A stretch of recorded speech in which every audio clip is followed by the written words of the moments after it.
Tamam tamam. Tamam tamam. Tamam tamam.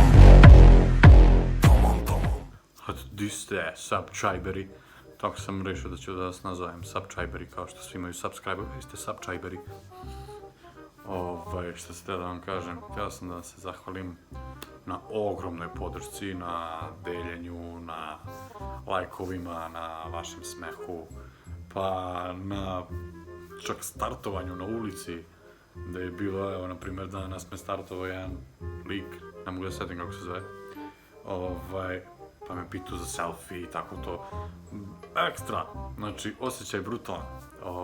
Nego što sam još htio da vam kažem, da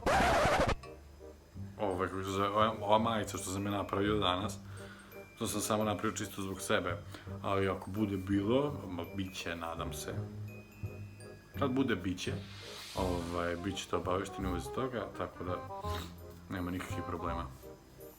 Što se tiče snimanja, treba da odradim drugi čas sa Milicom, snimanje vožnje. Kao što ste vidjeli, prošlo je sjajno, rame me još uvijek boli.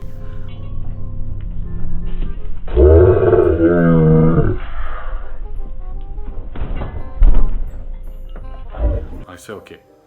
I još jedan čovjek dirao mi je gizi, a taj čovjek je ni manje ni više nego ovaj sljedeći momak što pokazat ću. Varija.